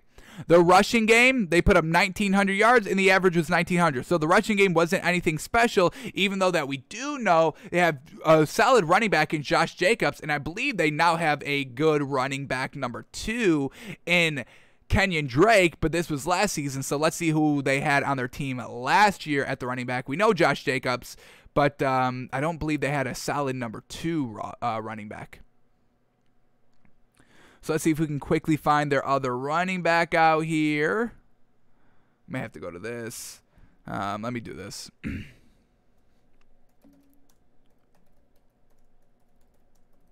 We do believe in Kenyon Drake, and we always believe in, Josh Jacobs. So we can expect this Raiders rushing game to be a little bit better than what it was last year, and hopefully it's a little bit better than the average overall of what all the teams do. So they had Jalen Richard last season as running back number 2. Nothing great. Let's see what he did last season in terms of just production. Jalen Richard. Alrighty, he only had 123 yards, never started a game, just kind of an average, not even an average. I mean, this is like a tier 4, a tier 4 running back in this league, folks. Nothing great. But they bring in Kenyon Drake. He is now their second running back, and he's going to be absolutely fantastic. We can definitely buy into Kenyon Drake 100% for this Raiders team. So we've got Josh Jacobs, running back number 2, and Kenyon Drake, running back number 3, and then Jalen Richard, running back number 3, which is exactly where he belongs, really. But let's get up Kenyon Drake's career stats because they are very, very good. Just played with the Cardinals last season, and he had 955 yards. Absolutely fantastic. Never broken 1,000 yards, unfortunately, but never was the fully starting running back for any team. When he played for the Dolphins, he was never the main starter. The most that he started was like 6-7 games. Last season, started 13 games, only played 15, and had 955 yards. So if you extrapolate that to a full 16-game starting season, we're talking about Kenyon Drake as a 1,000-yard rusher, which is absolutely fantastic. We also have seen Kenyon Drake catch the ball at a solid pace in 2018, catching for 477 yards. So we can be a little bit of a dual threat running back while having Josh Jacobs be absolutely explosive out there. So if John Gruden can kind of get the run game incorporated a little bit while still maintaining the great success, or right now let's call it decent success, of the passing game, this could be a very, very, very, very good offense overall for this Raiders team, which is something that, you obviously have to have to win games. You got to score points. Alrighty, Before we get into, we are going to watch Derek Carr. We are definitely going to do that. But let's see what this Raiders defense was doing, because why did they only have 8 wins? We just saw a top 10 offense. The running back was great. The quarterback was great. But why were they just losing games? So let's quickly take a look at where this Raiders defense ranked. Is that the problem that we need to be focusing on? So let's see what the Raiders were like last season compared to everybody else. So the Raiders, their defense ranked, oh my God, there it is right here, folks. They ranked 30th. They had the 30th best defense. Only worse were the Jags and the Lions. Trash. The Cowboys defense was better than the Raiders defense. That's bad. So let's take a look at these Raiders defensive numbers. Here we go. Alrighty, 6,200 yards given up, and the average was 5,700. So 500 more yards than the average. That's trash. They gave up 478 points defensively. The average was 396. That's almost 100 more points allowed. That's definitely not going to get it done. All right, in the passing game, they gave up 4,200 yards.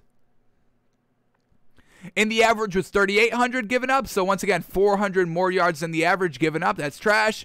Rushing, they gave up 2,000 rushing yards, and the average was 1,900. So once again, giving up more rushing yards, giving up more passing yards, giving up almost 100 more points. That is absolutely trash defense by this Raiders team. So John Gruden, he may know offense. He may know, quarterback camp with John Gruden, but you need to get this defense right on track, or once again, you're just going to be 8-8. You just can't win with one facet of the game, either offense or defense, or even special teams. You must be, offensively good, defensively good, and that's where the best teams are that can continue to win games consistently in this league. So we got to see, when we kind of, look at this Raiders team defense, what they did in the draft, what they did in free agency, what they just did in the offseason. We need to see their defense get even better than what it was last year, because it was absolutely trash last year. But let's kind of finish off here with Derek Carr. We have to see, can this man play? First of all, we saw top 10 offense. We saw great stats. But let's see what he's looking like on film. What is he making great throws? Are these all just dink and dunk? Are they all just won by the wide receiver? Is Derek Carr just an absolute garbage passer, but, good weapons around him make him look better? So let's watch Derek Carr. Let's see. Do they have lowlights on this man? I like to try to always watch lowlights as well as highlights, but it does not look like he has a video on his lowlights, so we will have to watch his highlights. All right, here we go. 2020 highlights here of Derek Carr. 15 minutes. We won't watch the entire thing. We'll skip around, but let's just watch how this man is passing the ball. How is he throwing the ball? And let's see if if what we're seeing on the field is matching the stats that we just saw. So here we go. Play 1 against this Carolina team, floating the ball, fantastic, wide open, putting it absolutely on the money, and getting the ball all the way down to the 1-yard line, 2-yard line. Henry Ruggs getting wide open, and he just puts it right on the money. I mean, this is an absolute beautiful ball. You couldn't have really thrown it any better than what he did, and it gets all the way down to the 2-yard line because of that. Fantastic. All right, against the Panthers again, the fade. Oh, look at that. Absolutely drops it right in the great bread basket. Look at this, folks. I mean, one-on-one matchup, taking the opportunity, and he delivers the ball absolutely perfectly. Perfectly. Fantastic. Who is that? Is that Nelson Aguilar? Who we got on that squad? Whatever it is, they went up and got the ball. We love it. All right, there we go. Back out of the backfield, Josh Jacobs. I mean, just easy peasy. Slant route over the middle of the field. Derek Carr puts it right on the money. Here we go, in the end zone. Bingo bango. Look at this. Sprinting out. This man's falling back, sprinting back, delivers the ball with great accuracy and precision and just velocity on the ball, and gives it to his kind of fullback there on the goal line. Here we go, back in the red zone, down by 10 to the Saints, and just, oof, this is a tough throw right here. Very low, but I mean, he throws it exactly where it needs to be. Luckily, the defender, the corner on him, the safety, wasn't really playing the ball. Definitely could have been broken up or picked, but overall a touchdown, so we give him a little bit of credit there. Here we go, just great touch on the ball. Here we go, play action on the 1-yard line. That's easy. He leaks out. Who was that? Darren Waller leaking out. Big old number 83, great tight end right there. Alrighty, inside the 30-yard line against the Patriots, standing tall in the pocket, and look at the finesse on this ball. Look at the finesse that he throws this ball with. Great pace, just got it there before the safety could come over, and that's a touchdown all day. Bingo, bango. Look at him go up and get that ball. Great touch on it, exactly where it needed to be. Looked to be a little bit too much inside, but in the slow-mo, that's right on the money. Right, great. Here we go. Play action on the goal line. That's too easy. Easy peasy. Against the Patriots, again, play action pass. Derek Carr slinging the ball. I mean, he's got great velocity on this ball over the middle. Receiver does the rest for about 15 yards extra. What else do we get here? Against the Patriots again. They're getting absolutely blown out. I mean, we know this defense is bad when you're giving up 36 points against this Patriots team. This is awful. And not capitalizing on any drives. I mean, you got 13 points so far. What the hell is going on? 2 minutes left in the game. Trash. So Derek Carr right here in the red zone. Just gets it off. Great pass.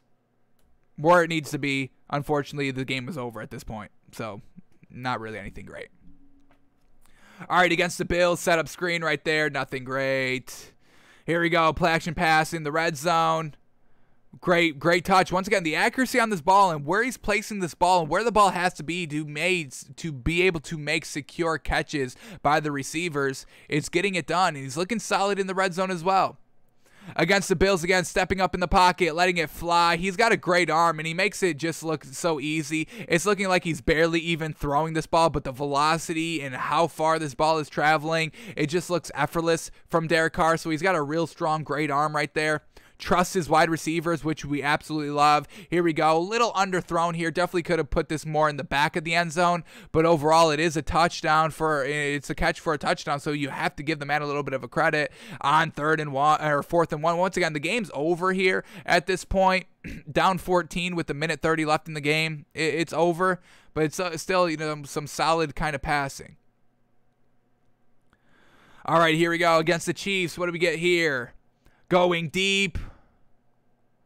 Underthrew the ball a little bit there, but I mean, these great receivers, Henry Ruggs, Hunter Renfrow, going up and getting the ball whenever they see it. It's pretty solid, but he is underthrowing some of these balls. Would like to see him kind of, put it exactly where it needs to be. Even right here, it's a tad underthrown. He's going very, very deep. It's just a tad, minuscule underthrown right here.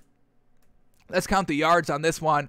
Throwing it from his own 35-yard line, getting it all the way down to about the 25-yard line. So 15 and 25. I mean, we're only talking 40 yards still. It goes for a touchdown, so we still give him credit. It's just a tad underthrown, and that's something that we have been seeing here. So even a tad underthrown on a wide open ball, it's still slightly alarming, slightly red flags. Here we go in the red zone on the from what do we got? The 5-yard line. I mean, just slinging it right in there, exactly where the ball needs to be, high and away, and that's a great touchdown in the end zone. Here we go, going deep as well, right here. Now there we go, not overthrowing, not underthrowing, exactly on the money, and it goes for the touchdown. And we do know the Raiders do beat the Chiefs here in this game. All right, here we go. He gets open right here over the middle of the field, tie game, delivers the ball. This is all just, I believe that's Darren Waller doing his thing. Up here by 6 points, Derek Carr still wanting to go deep. Once again, wide open right there. Hunter Renfrow. All right, what else do we get here? Let's kind of skip around a little bit. This is all early in the season, so let's go a little bit later in the season. Are we still seeing the same things? So let's skip around a little bit. Let's go all the way up to here. Now we're at like week 13, week 14-ish. Let's see what Derek Carr is still doing. Wide open. That's an absolute beautiful ball right there. Jeez Louise. 25 yards down the right sideline. Absolute wide open. Absolute perfect on the money ball. And on the money ball right here to score from the 21-yard line. Bingo, bango. Great touch. Kind of tight closing coverage. Safety's coming over the top. And he's able to avoid the linebacker in the middle of the field for the touchdown. All right, down 3 to the Colts here. What do we got? Derek Carr dumps it off. That's Darren Waller open, doing his thing. 20-yard catch over the middle of the field. Here we go, back in the red zone. Derek Carr standing tall in the pocket, running out to the left, decides to take off for it, and he's got some solid speed. You got to watch out for this man. He's not, an elite dual threat. He's not in the kind of elite top 5 of, Patrick Mahomes, Lamar Jackson, Kyler Murray, Deshaun Watson, but he's kind of, Ryan Tannehill-esque, Baker Mayfield-esque running the ball. Here we go against the Chargers. Just, I mean, he sees them, puts it right on the money. That's absolutely fantastic. On the goal line right here, goes over the pile. Strong Derek Carr. Love seeing that. Here we go. Once again to Darren Waller. I mean, you just throw it up to this man. I mean, that's why, he's got great tall, he's got speedy wide receivers. He really has an abundance of talent around him to just lay the ball however he needs to. If he just needs to fling it up 50 yards on the field because he's got the speed, or you just throw it up to 6'6" Darren Waller, he's got all the options. Here we go, over the middle of the field, just delivers it right on the money. This is great accuracy. Bingo bango, exactly where it needed to be. A little bit of a comeback route over the middle of the field, and you stick it right in his chest. Here we go. This is a great one right here to Darren Waller. I mean, this ball is absolutely placed fantastic. The defender can't even make a play on the ball. It's just right outside of his reach and right into Darren Waller's kind of one arm. That could have been a one-arm catch. That's fantastic. Alrighty, another one just going up to Darren Waller. I mean, look at this. This is good coverage. This is good coverage. Look at this. He's draped all over him. It's just Darren Waller is 6'6" and is great at catching the ball and going up and finding the ball. I mean, Darren Waller is torching this Dolphins defense right now. Derek Carr with the pump fake, stands in the pocket, keeping his eyes down the field. Look at all this time, and he still keeps his eyes down the field to launch the ball to a wide receiver. Who is that? I think that's Nelson Aguilar, number 15, and he just does the rest right there for the touchdown. Yes, sir, that's Nelson Aguilar. Once again, just trusting his receivers. I mean, that's the best thing that we've seen from Derek Carr here is just he's got a lot of one-on-one opportunities, like we said, because you've just got great wide receivers all over you, tall, fast, strong, absolutely, and you just throw it up here. That's a 50-50 ball. Nelson Aguilar one-on-one on Xavier Howard, I believe, or Byron Jones, but it's just Nelson Aguilar catching 50-50 balls. Derek Carr, it's Byron Jones that he beat. But, I mean, you're just giving your wide receivers a chance. Your great playmakers a chance. And that's why we love Derek Carr, because he gives you an opportunity. Look at this fucking ball right here. Jeez Louise. Throwing it from his own 30-yard line, getting it all the way down to the 15-yard line. Oh, my goodness. Oh, my goodness. I mean, that's 55 yards clean, folks. This is not overthrown. This is not underthrown. Unfortunate, the receiver just fell down. That should have been a touchdown. I mean, Nelson Aguilar, why are you dropping down to the ground to catch this ball? Catch this in stride and finish off the last 5 yards for the touchdown, but that's an absolute beauty there. But I mean, I don't think we have to worry about the arm. And once again, right here, take the one-on-one matchup, Darren Waller over whoever it is. It's a wrap. It's a touchdown, giving your receivers a chance. So I truly think we do buy into Derek Carr this season. We just have to see the defense get a little bit better. Once again, 50-50 ball, throwing it. It's a one-on-one matchup. Darren Waller, I'm taking that. Or that's not Darren Waller. Whoever that is, I'm giving them their opportunity too. Gosh damn. All right, what do we get here? I mean, once again, we're getting great throws here by Derek Carr, but here we go. In the fourth quarter, they're down by 7 points, 31-24 against the Broncos. How do you give up 31 points against the Broncos last season with Drew Lock? That should be nothing that you should be worried about, but this Raiders defense desperately needs to be way, way better. Let's finish off Derek Carr here. We got another minute left here in the highlights. That's a great touch on the ball, right, draping it right over the defender right there, right in the hands of the receiver. You got to give him credit. On the goal line, here we go, fitting it in there, squeezing it in there real gosh dang tight. Is that Darren Waller on the front of the goal line? That is Darren Waller on the front of the goal line. Trust that man to go catch that ball. Yes, sir, real tight window there on the goal line. So I believe we give Derek Carr the benefit of the doubt. I believe we rock with him, and we believe in him this season, but we have to see that defense get better, and we will investigate that in part 2 when we finish up the Raiders tomorrow in our Raiders team refresher. So I think we can give Derek Carr his respect and his credit. Obviously, he has to score a little bit more points, but you have a better defense, gives you sets you up into some better field goal range, field position range, and Derek Carr can take advantage to scoring some more touchdowns because the defense is getting some good takeaways and some good field position. So we'll see what that defense is looking like tomorrow on the show, and what else the Raiders did in the offseason. So that's going to do it for us today. Thanks for tuning in. Thanks for listening. Thanks for watching. Let's see if there was anything breaking as we were live. Anything live? Oh, my God. We get this from Adam Schefter. Colts quarterback Carson Wentz is out indefinitely as he undergoes further testing on a foot injury that he suffered at the end of Thursday's practice. Colts second-year quarterback Jacob Eason. So once again, out indefinitely, trying to make it a little bit more worse than what it actually is. But man, oh man, I mean, jeez, it's all falling apart here in training camp. Our huge Colts narrative falling apart before our eyes. You hate to see it. So we'll see which team rises up to take its place. I mean, we weren't big on this Cowboys team in the beginning of the offseason, but wow, now it is breaking. Carson Wentz is out indefinitely as he goes further testing, so this is bad. This is just bad. Oh, man. All right, folks. Well, this is not what we wanted to leave off on the show. Out indefinitely. Out indefinitely. What the fuck? What the heck? All right. Alrighty, folks, we're out of here. I just saw another touchdown from Tim Tebow. We'll watch that tomorrow. What the hell is going on? We get Carson Wentz out and Tim Tebow making great plays. Hell has truly frozen over here, folks. All right, folks. Well, I'm out of here. I'm depressed and out of here, folks. We're out of here. Shit. We'll see you tomorrow.